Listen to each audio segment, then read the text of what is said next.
Hey, how's it going? And I'm Dan Fradenburgh, and this is Chess with Investors. I'm joined today with William Hollis. How you doing today, Hollis? Doing great, man. Doing great.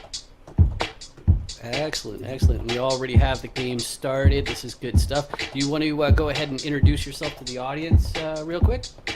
Yeah, sure. I'm Hollis, from Hollis. So I grew up in Hollis, Queens. I'm a fund manager and fractional CTO for real estate investors, capital raisers, and syndicators. Good stuff, good stuff. And we met through some different online meetups. That's an interesting one. Am I going to have to go French? Actually, no, I won't. Okay. See how this goes. But yeah, we met online through some different Zoom meetups. We interact on LinkedIn a whole bunch, and that's the best way to reach both of us, I believe. But let's see here. What am I doing next? I love how we're Playing getting this chess right to game it on changes this one. this changes the dynamic. This has to be Big the most time, interesting big time. interview I've ever done. This is pretty cool. I might have to steal this Yeah, I'm idea, glad Dan. to. I won't lie. Every time we do a call, I feel like I walk away from it like, man, that was a really good idea. I've got to do that. Right, right, right. I hear you. I hear you. But yeah, it's like whenever somebody puts their queen out early, then yeah, that's definitely going to derail me a little bit because got to The get that relentless queen right. pursuit But begins. Hollis, right, exactly. Oh, there's a fork for me. There we go. But yeah, we're getting somewhere here. But so as far as real estate goes, like we were both getting into this coming into the multifamily side of real estate. How do I want to do this? I kind of want to keep my bishop, so I think I'll move him back here.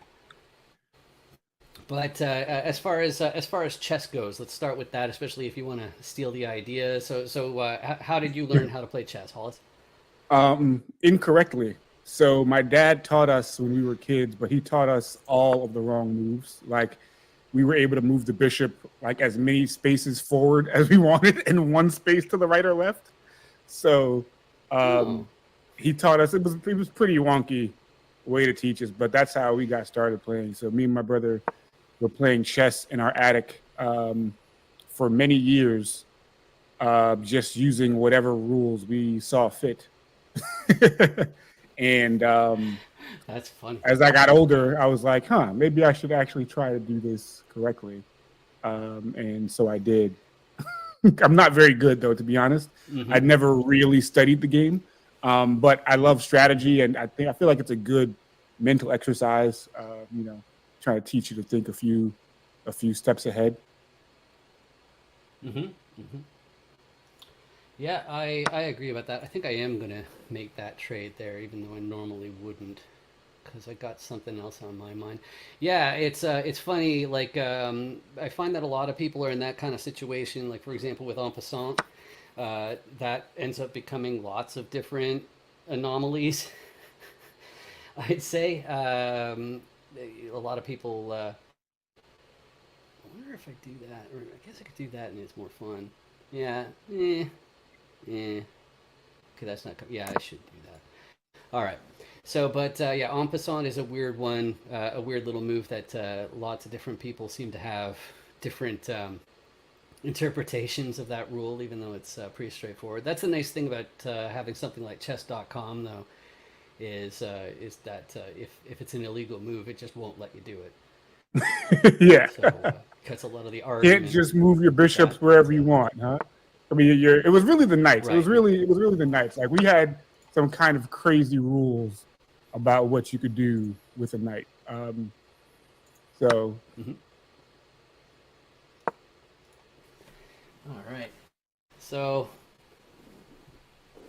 yeah, it's like yeah, this is get like I just can't believe how right out of the gate, it was just like so aggressive this match. This is so funny.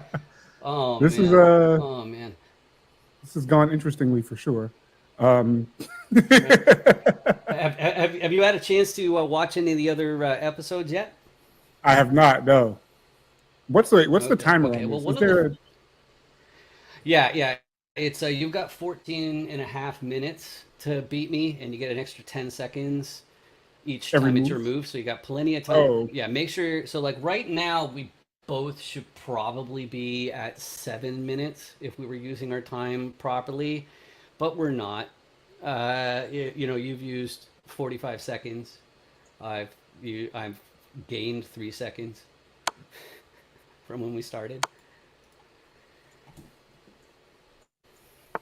But yeah, there we go. Okay, let's try that. Actually, I just did a terrible. Oh no, it wasn't a terrible move. Good. I like it when my moves that I think are terrible are actually terrible. But there we go. Okay, so now is that how I want to do it? I think that's what I want to do it. There you go. So I've had you before on the chance encounters, which is where I end up vetting uh, different commercial real estate syndicators and whatnot, finding out what your core competencies, your appetite for risk, what exactly you're looking to do inside a deal, and it's a great way to get to know people as far as I'm concerned, especially in this industry where sometimes it's tough to figure out what somebody's up to. But you've also got a background in tech, just like me, and I see that you got the AI and automation expert title there on your description. You want to share with the audience a little bit more about that? yeah, sure. So I got my tech background, kind of cut my teeth in the AI space. I tell everybody before it was cool. Back when you had to code AI, you couldn't just go to Mm-hmm. ChatGPT and ask it whatever you wanted to. I worked for a OG chatbot company, so we built customer service chatbots for Fortune 500 companies. So I've consulted for like Disney, Nike, Under Armour, E-Trade, HSBC, and a bunch of other companies that probably no one's really heard of. um, Mm-hmm. so, yeah, that's no good. Uh, Yeah, don't worry. There's going to be a rematch too. We can still. yeah, I'm gonna need one. I'm gonna need one. Well, Let's see playing if with I black can is actually a use another round. disadvantage by about 5%. So, I think that's what it was. The 5%. That's what got me. right, um, exactly. Let's try that one. yeah, duh. So yeah, that's kind of how I got my background in AI um, and automation, was setting up these automations and integrations for all of these companies, and helping them solve their customer service issues. So when I came into real estate, I noticed that there wasn't a lot of automation, and obviously AI is still very new.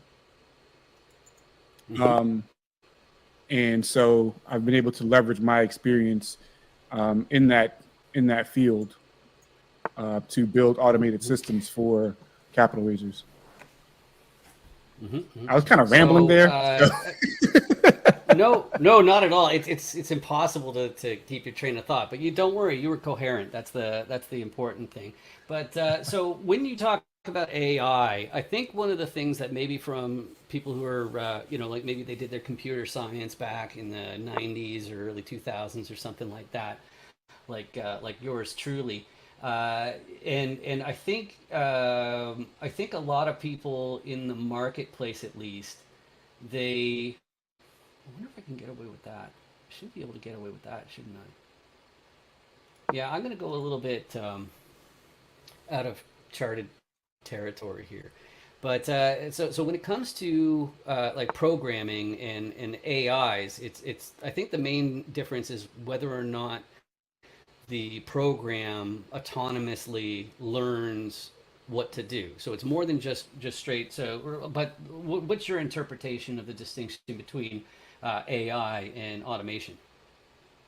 That's a great question because I think that is where the that's absolutely where the most confusion is around AI. I think a lot of people, AI is really a buzzword right now, and so a lot of people don't really understand that distinction. That you can automate certain things, like you're having your bank uh, mail your cable check is automated, but there's nothing to do with AI, Mm-hmm. right? You set up your automatic bill pay, and that all happens automatically, but it's certainly not AI. So the AI piece really comes into play, like what you said. It's called when you have some machine learning component, right? That will allow a system to adapt um, on its own. And the fact of the matter is, most AI implementations that you see out there, even many of the ones that I'll label AI, because just one, for the sake of marketing, and two, for the sake of ease of understanding, I think it's easier to just call certain things AI, even if it is just an automated process.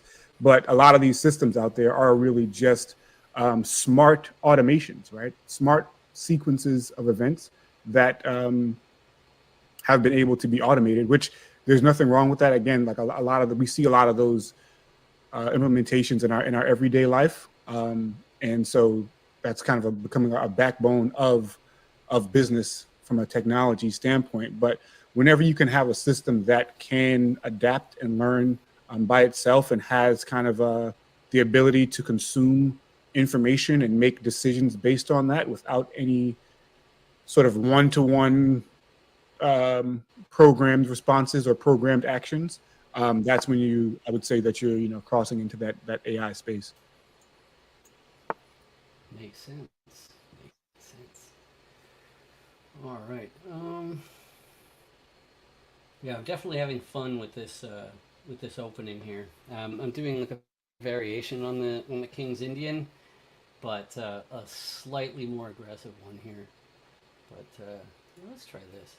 See, that's the thing. I don't even know what a Uh, King's Indian is. So yeah, yeah. It's really funny. It's really funny because like I do think that of all the different openings, the ones like King's Indian, it's kind of the most ridiculous name of the bunch. And really, all it means is that you've got this bishop here. You can see it's on G7, and then you castle behind it. That's really the main idea here. And the strategy is supposed to be that I'm supposed to pawn rush on the king side because it's expecting you to castle on your king side, which of course you haven't done. But I guess I should tell you the story of. First of all, I didn't want to play against humans, and it's basically because I'm not a fan of zero sum games, hmm. which some people might think that that's strange, but it's just personally I don't like the idea of taking away from one person in order to gain. And so last year I was playing against the bots on chess.com, and I did chess puzzles.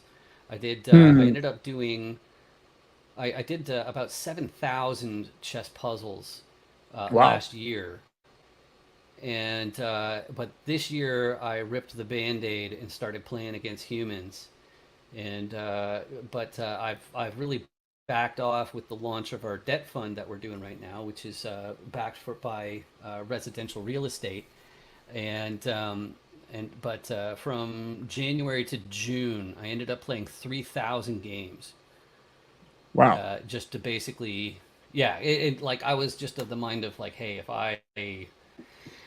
I were not that smart and I played 3,000 games, I'd end up learning something at least. Sure. Sure. Yeah, yeah, and it's really funny because I think anybody who gets into, like, I'm gonna call it rated chess or competitive chess, I think that they've got quite a few realizations to come to that are probably Certainly, not what your certainly. ego, Oh but yeah, oh yeah. So it's pretty the scary. chess is one of those things that where the moment you think you're good, it means you're probably not. There's Yeah, some exactly. It means you probably blundered something or other. So if I go, I can do that.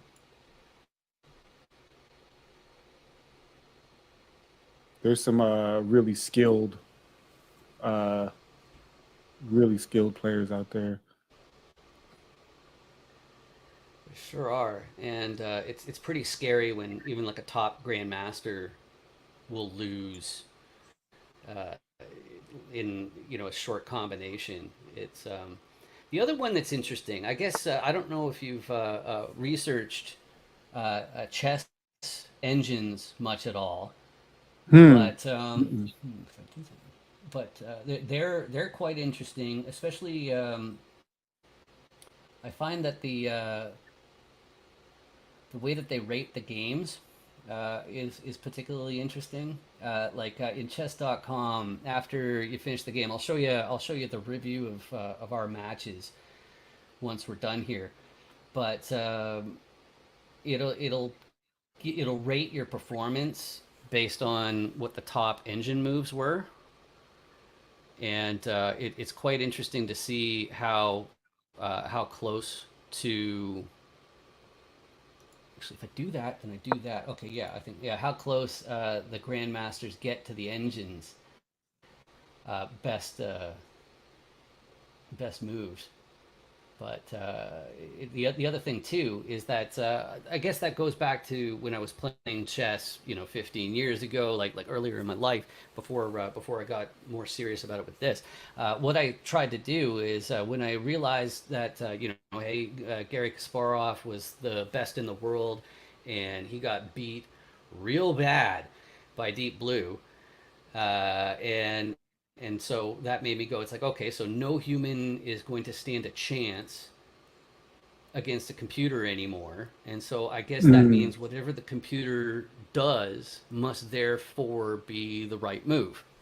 Mm-hmm. And then as I studied more and I found out that there were these grandmasters who would say, it's like, no, don't just follow what the computer says, because it's not sustainable. I ended up reverse engineering, and so just so that I'm not on my soapbox and blabbering on about it, um, uh, I think it'd be cool instead to toss it by you and say, it's like, okay, so off the top of your head, and this is, again, it's a tough question.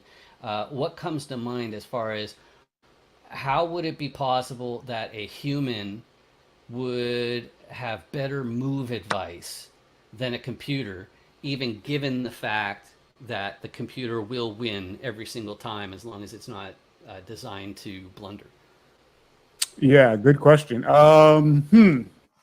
I mean, there's always I think, a huge, huge part of chess, and this is something that common sense will tell you, is that there's always the human element, right? Um, Mm-hmm. is someone going to, like, can you intimidate someone into making silly moves, or uh, playing the man instead of playing the board, which obviously the computer is not doing. Um, Right, so right. I Excellent think there's answer. always that That's a factor. 10 out of 10 answer. Yeah, yeah, definitely. It's so one of the unfortunate assumptions that the computers make is that is that? Oh, that's not a move yet. Okay. So what am I gonna do next with you? Probably here. Yeah, right there. That's my spot. But that's it. The computer's assuming that the opponent is going to act as if, okay, I'm going to do the next six moves because I'm going to be up one pawn, and that's Yeah, it after the six moves. Whereas a human is never going to play that way. So they're basically misreading the opponent, Mm-hmm. and it's bad. Um, so yeah, that I think that that's exactly how all this works. And you, so the other thing too about being a GM or something like that, it's or at least just having lots of human experience with the game. Uh, it's that is that how this is going to go? I think that's how it's going to go. Is you have to start predicting humans. You have to know it's like what's likely for a human to actually do. I agree because so I just play with. I have like 2 or 3 buddies I play with, and at this point, I think we kind of know one another's style of play. So you can actually make certain errors or leave certain openings when you play against certain people because you just know that they're not going to to take that piece. Yeah, they're not going to spot it. Yeah, right, right. You know, so even if it makes more sense for them to take it, or maybe they will take it when they shouldn't. Like there's certain little um, nuances and moves that you'll make based on that information. Um, Right, that right. And maybe a they're just computer would never spiteful, guess. right?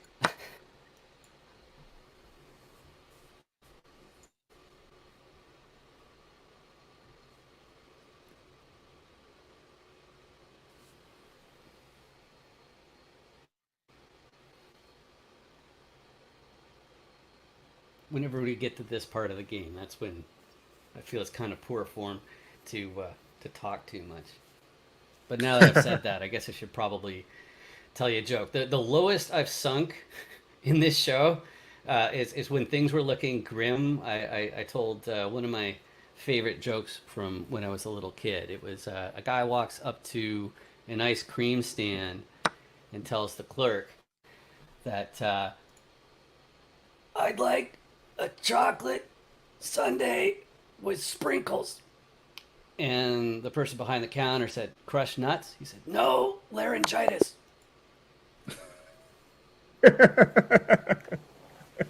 So yeah, so that time I don't think was fair play, but or it was too out of hand there. But that was lots of fun. This show is definitely going to need regular guests. So since since you are playing with your friends and all that kind of fun stuff, I look forward to having you again.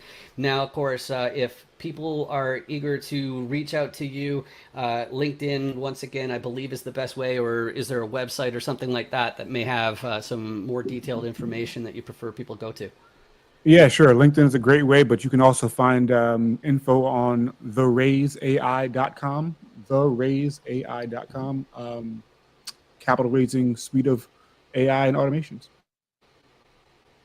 All right, beautiful. And one other thing, it's my public service announcement that I always like to do, and it's not for you, Hollis, it's for you in the audience. If you've been watching this episode and you've got these searing pains in your eyeballs, it's not the chest, it's definitely that hideous subscribe button down there that you should click.